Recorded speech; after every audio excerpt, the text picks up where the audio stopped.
Halo, ketemu lagi di channel Belaga Cyclist. Nah, di video kali ini saya mau mencoba ngebandingin kedua cyclecom yang ada di depan saya ini, yaitu Brighton Rider 420 dan IGP Sport BC 200. Menu yang sangat mirip di antara kedua cyclecom ini menjadi alasan utama kenapa saya membandingkan cyclecom ini. Meskipun pada saat video ini dibuat, rentang harganya terpaut cukup jauh. Untuk Brighton Rider 420 dijual seharga 1,9 jutaan. Dan untuk IGP Sport BC 200 dijual hanya dengan harga 1,1 jutaan aja guys. Nah, itulah kenapa alasan fitur menjadi yang utama bukan dari sisi harganya. Karena kalau dari sisi harga, Brighton Rider 420 ini seharusnya bersanding dengan produk IGP Sport IGS 620 guys. Tapi apabila saya menyandingkan produk IGS 620 tersebut dengan produk Brighton Rider 420 ini, terasa akan sedikit jomplang ya. Karena meskipun harganya mirip dengan Rider 420 ini, IGS 620 memiliki sedikit keunggulan dari sisi fitur dan layar yang sudah memiliki warna. Nah, makanya akhirnya saya merasa bahwa IGP Sport BC 200 ini lebih pantas untuk menghadapi Brighton Rider 420 yang memiliki fitur navigasi dan layar yang sama-sama belum berwarna. Simak terus video ini sampai habis, jangan lupa untuk like dan subscribe channel Belaga Cyclist.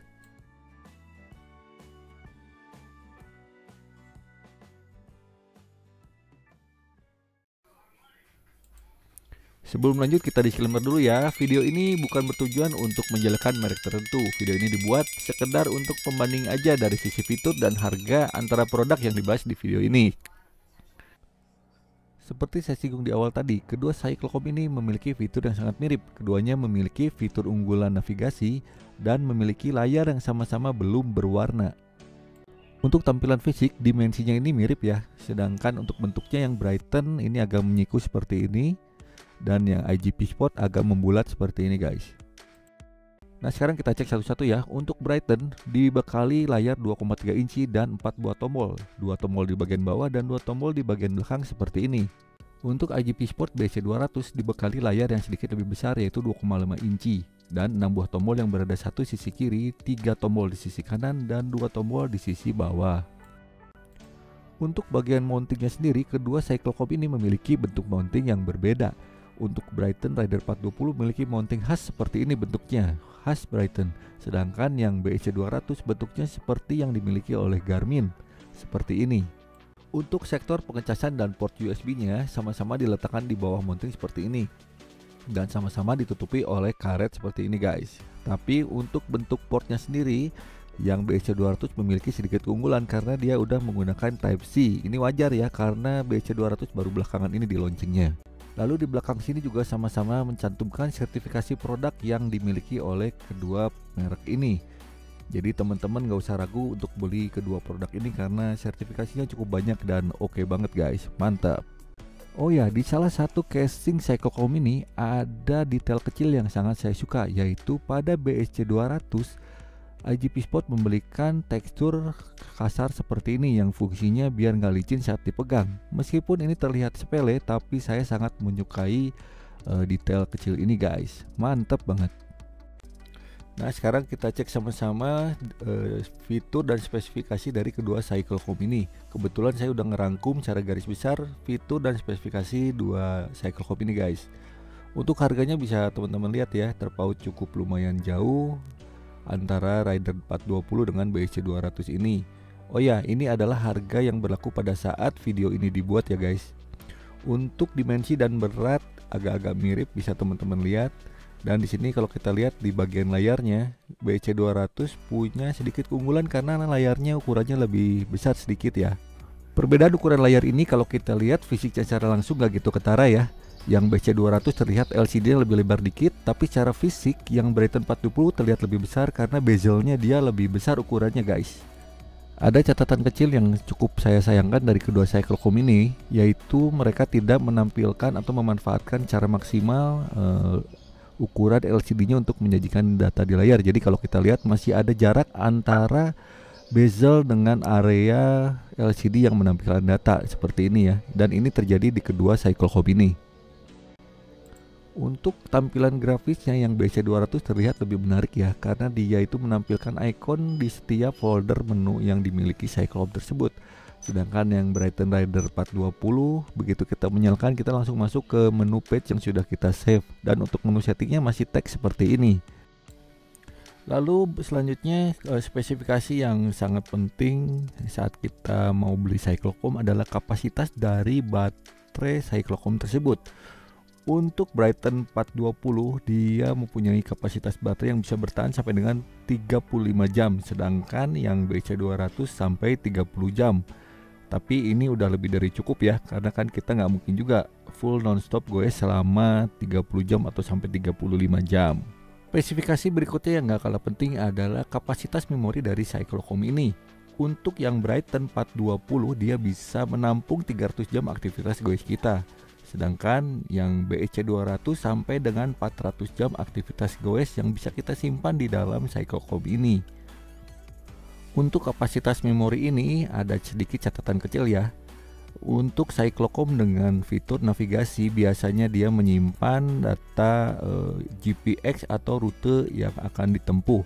Nah, ini mempengaruhi juga kapasitas memori yang dimiliki oleh Cyclocom ini. Nah, saran dari saya apabila teman-teman memiliki Cyclocom seperti ini, sebaiknya sering-sering membersihkan file-file lama yang udah nggak dipakai agar performa Cyclocomnya tetap terjaga. Jadi teman-teman bisa terhindar dari Cyclocom yang lelet, gampang ngehang, ataupun susah upload aktivitas goesnya ke aplikasi lain. Lalu berikutnya untuk interface, kedua Cyclocom ini mempunyai fasilitas interface melalui kabel USB. Hanya saja perbedaannya yang BC200 ini udah Type-C. Ini wajar ya, karena yang BC200 ini baru belakangan keluarnya. Lalu untuk waterproofnya udah sama-sama IPX7, udah punya smart notifikasi juga. Yang pasti udah support sensor eksternal seperti speed cadence, HRM, power meter. Nah, untuk yang Brighton dia bahkan udah support sensor radar ya. Fitur berikutnya yang gak kalah menarik adalah fitur custom data display yang dimiliki kedua Cyclocom ini. Jadi kita bisa memilih data apa aja yang ingin kita gunakan atau kita lihat pada saat kita beraktivitas goes. Di sini disediakan 8 halaman untuk masing-masing Cyclocom ya.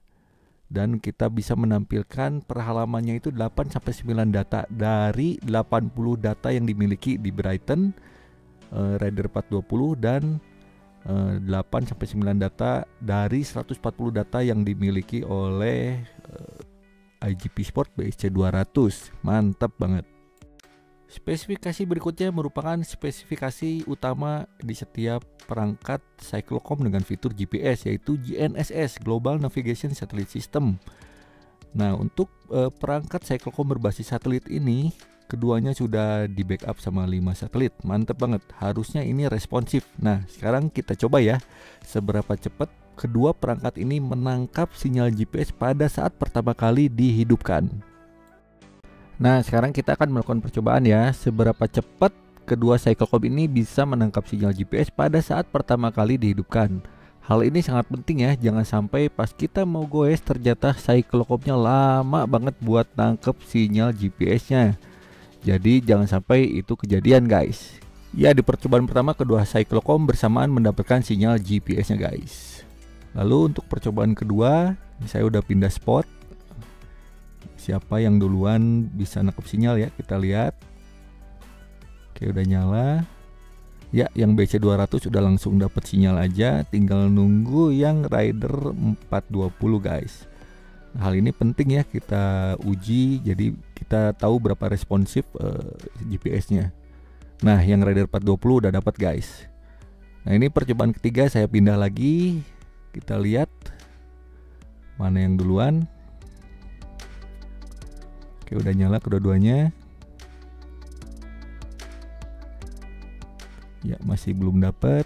Ini banyak pohon ya di sekitar sini ya tempatnya.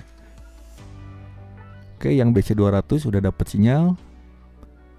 Dan yang Rider 420 juga dapat sinyal. Oke ya, ini cukup oke untuk keduanya. Fitur berikutnya yang menjadi andalan kedua Cyclocom ini adalah fitur navigasinya. Nah, ini nanti di akhir sesi saya akan coba sekaligus bersamaan ya kedua Cyclocom ini untuk fitur navigasinya. Sementara kita intip dulu fitur lainnya nih. Lalu fitur berikutnya adalah Cyclocom ini udah support group set elektrik ya, seperti di i2, SRAM E-Type atau kapak 0 IPS. Jadi teman-teman nanti bisa pantau perpindahan gearnya di Cyclocom ini secara langsung kalau udah pakai group set elektrik. Lalu untuk smart trainer juga udah bisa connect ke kedua Cyclocom ini. Dan yang terakhir, aplikasi pendukung untuk kedua Cyclocom ini bisa teman-teman lihat ya, kalau udah kayak Strava gitu udah pasti bisa lah. Nah, sekarang kita akan coba tes secara langsung fitur navigasi kedua Cyclocom ini guys. Untuk sesi tes ini saya menggunakan secara langsung kedua Cyclocom ini ya, dan posisinya seperti ini guys. Untuk sesi tes ini saya udah buat track pendek berupa file JPEG yang udah saya transfer ke kedua Cyclocom ini. Jadi file JPEG-nya sama ya. Ini kita tinggal keluarin aja di BC200 filenya. Nah, ini dia. Oke. Lalu berikutnya di Rider 420, ini tombolnya agak sembunyi nih, agak susah nih. Saya kurang suka posisi tombol yang di belakangnya nih. Oke, filenya kita ambil ya. Iya, ini dia. Kita nunggu sebentar sampai keluar. Nah, ini dia. Filenya udah sama, kita tinggal okein aja. Ya, kita siap jalan guys. Pas baru jalan beberapa ratus meter, saya berhenti untuk melihat selisih jarak notifikasi turn by turn-nya ya. Belokannya tadi di depan kurang lebih 100 meteran lah. Nah, ini selisih jaraknya guys. Meski ada selisih jarak pada notifikasi turn by turn, tapi titik real time posisi Cyclocom di keduanya ini akurat ya, sesuai titik di petanya. Dan pas masuk belokan itu notifikasi turn by turn-nya langsung berubah ke notifikasi belokan selanjutnya guys. Ada hal yang saya sukai dari notifikasi turn by turn dari Rider 420 ini, yaitu dia mencantumkan nama jalan yang sedang dilalui. Ini keren banget.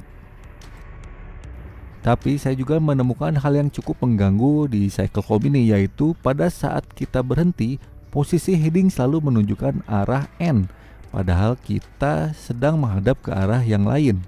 Untungnya, hal mengganggu ini tidak ditemukan pada saat kita berjalan.